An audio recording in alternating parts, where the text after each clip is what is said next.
Les fêtes arrivent et tu veux profiter sans exploser tes glucides. Et ben bonne nouvelle, c'est totalement possible de rester en cétose même avec le repas de Noël, les chocolats et les tentations partant.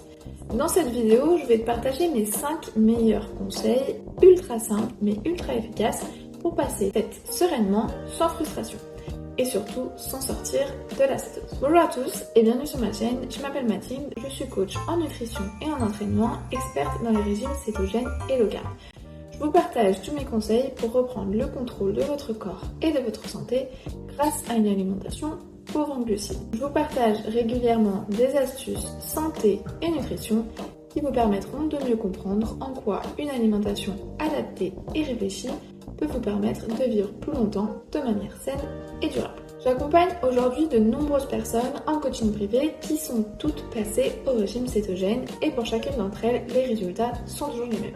Une perte de poids rapide et stable, une stabilité de la glycémie et de leur insuline, une meilleure concentration et énergie au quotidien, un contrôle sur leur faim et des meilleurs marqueurs de santé au global.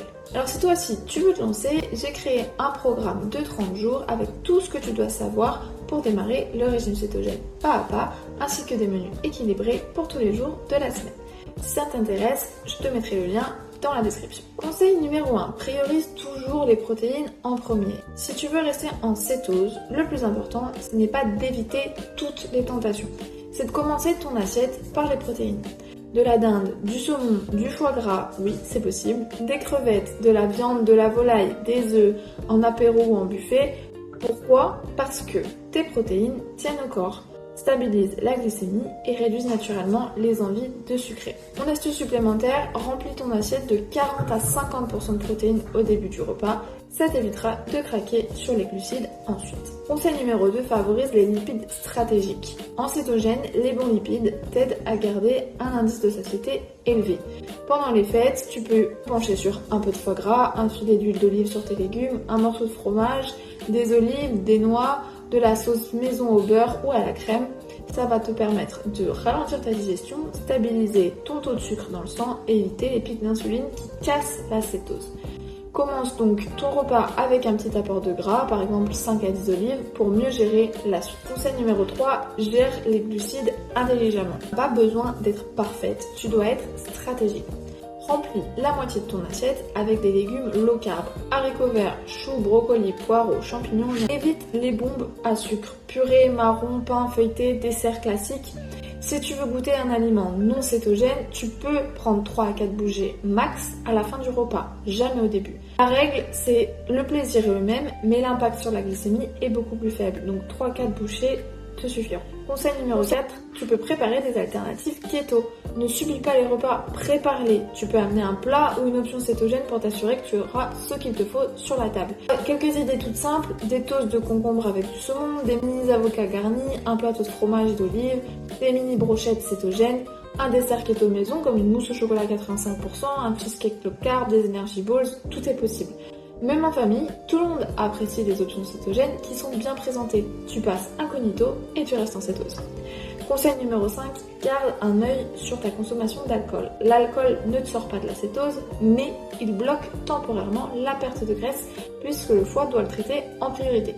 Donc les meilleures options, c'est le champagne brut, le vin blanc sec, le vin rouge, le gin, la vodka, le whisky qui sont sans sucre. Ce que je te propose, c'est de soit ne pas boire d'alcool, soit d'alterner au moins un verre d'alcool et un verre d'eau. Conseil bonus, marche après les repas. C'est probablement le conseil le plus sous-estimé et pourtant c'est l'un des plus puissants pour rester en cétose pendant les fêtes.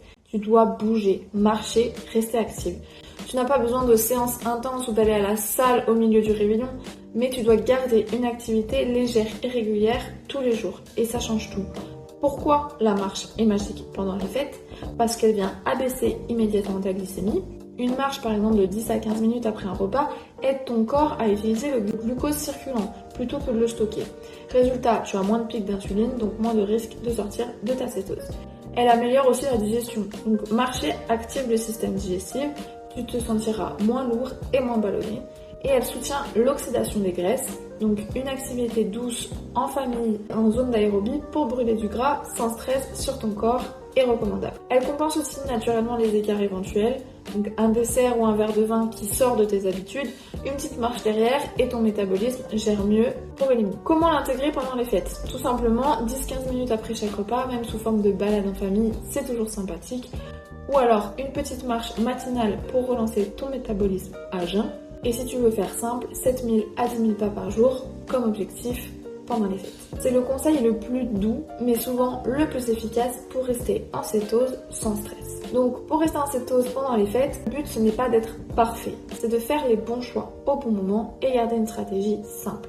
Si tu appliques les 5 conseils que je viens de te donner, tu pourras profiter, rester en cétose, éviter les excès et tu reviendras en janvier sans culpabilité. Alors dis-moi en commentaire quel est ton plus gros défi à toi pendant les fêtes.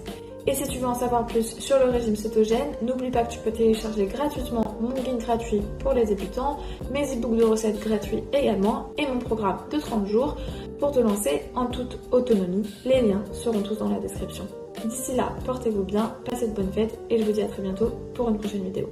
Ciao!